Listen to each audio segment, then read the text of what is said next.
What happens when a client that you've helped before has their health suddenly tank? They experience something that causes them to flare up or get a new condition or feel much worse. This mindset shift that I'm going to share can make the difference for the patient for the rest of their life and how they view their health in a way that's really going to support and promote their healing. So I just had a session with a patient who had reached all of her goals. She was able to reverse her autoimmunity and was feeling great. She came back and saw me a little while later because she ate something that created some food poisoning and her gut and her bowel movements had not gone back to normal. So we started to work together on that, and the diet and some rebalancing wasn't quite enough to get her to where we needed to be. So we started to do some testing, and during that process, she had another health issue occur, more infections, and that re-instigated her autoimmune disease, which then created some problems with scans on her joints. And so she now had even more struggles to consider. And when I met with her, she was so discouraged.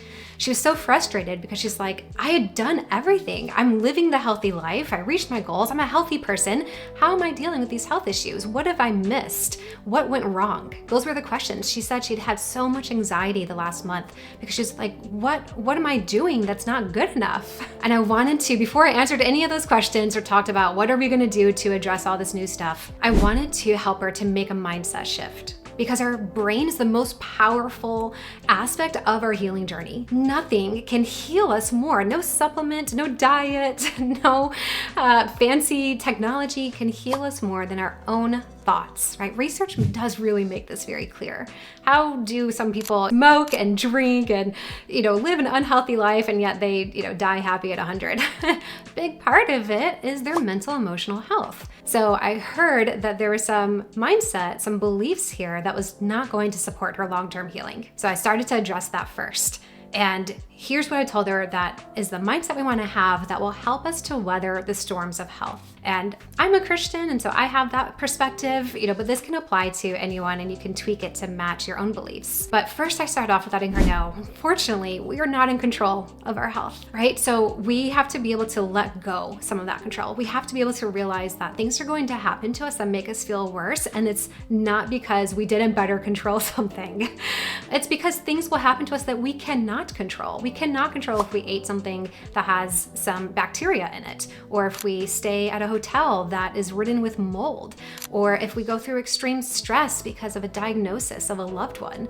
There's all these exposures that we have in this toxic, inflamed, and stressed out world that we cannot control that can hurt our body. We oftentimes can control how long that hurt's gonna go on for and what our body's gonna do in response to it. We can control our own actions, but we just can't control our outcomes.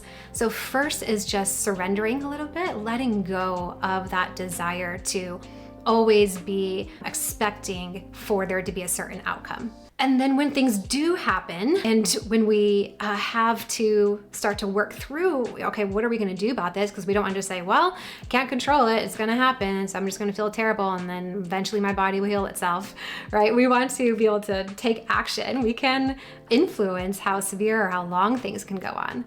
And so we want to look at these events as a way to learn more about our body and about our health, ways that we can make tweaks to our lifestyle so that we can better care for our bodies. It's something that can be exciting. It can be a time of curiosity and of learning where we can learn, okay, this is actually maybe some places where I was getting exposed to toxins and that was weakening my system. Or maybe here are some beliefs that I was having that was creating a higher stress baseline that I didn't realize.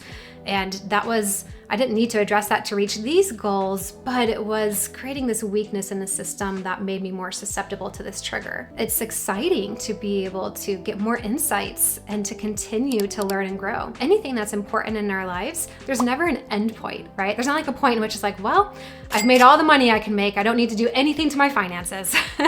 There's not a point where like, well, I've loved this person as much as I can love them. There's no point in working through any more disagreements or making more memories, right? We're always kind of learning how we can better interact with someone, take care of our finances, get better at a hobby, and improve our health. Just because we learn that there's a belief or a toxin that we've been exposed to this whole time doesn't mean we've been doing something wrong. It just means we didn't have the events that created the awareness of that issue. And now we do. That's a good thing. Now we better know how to care for our bodies. That's very positive. We are caring for ourselves is something that we do because we love ourselves, because we're worth it, and because we want to care for this temple, because we've been put in control of this one home. We have this one place to live the rest of our life, and so we want to make the most of it. It's not the reason why we care for ourselves or live a healthy lifestyle is not transactional. It's not I do these things and as a response I get this benefit, which is I never get sick again, or I don't have another autoimmune condition pop up, or I don't have anxiety, or I don't get cancer. It's not transactional. We do it because we love ourselves, and we'll do it no matter how our body responds to it or what other new exposures we get. So we're not trying to have constant good health in return for our positive choices that we make about our lifestyle. When we look at our health this way, it changes our response to these events. So instead of it being negative, we feel really down, which, we should feel down at first, right? We're gonna feel whatever we feel. And we want to feel that, we want to accept those feelings. We just don't want to stay there. This patient was there for a month. We want to be there for minutes maybe.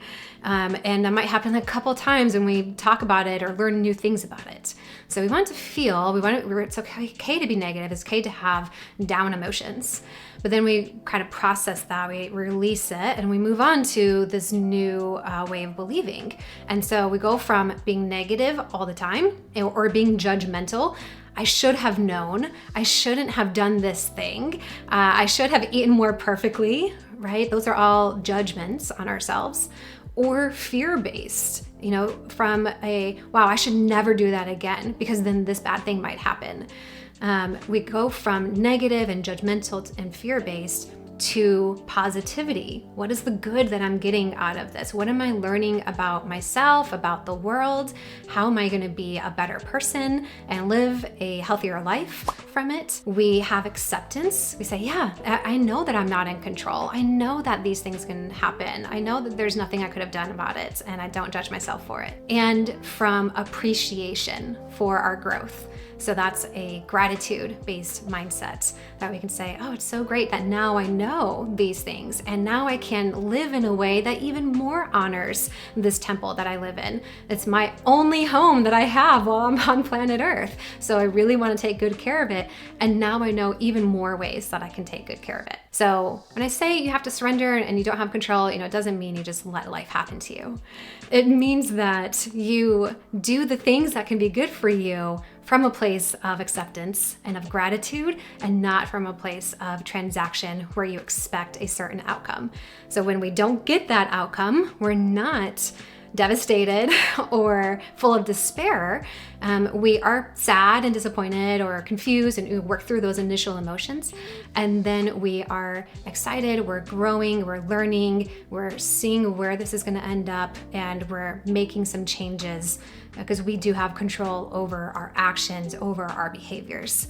We just don't have control over our outcomes. Hopefully this can benefit you if you can internalize some of these lessons and then share them with your patients. I did it in a much more succinct, short version, and then I did some summary of that in the patient's notes so that they could look back and remember this is the mindset shift that they're going to try to work on making that's going to really help them to move forward in light of these health struggles. So you can share that with your patients, share a summary of the notes so that they can become more positive and more accepting of their health going forward, which is only going to help to reduce the number of symptoms and susceptibilities they have to the triggers that we get exposed to in this world.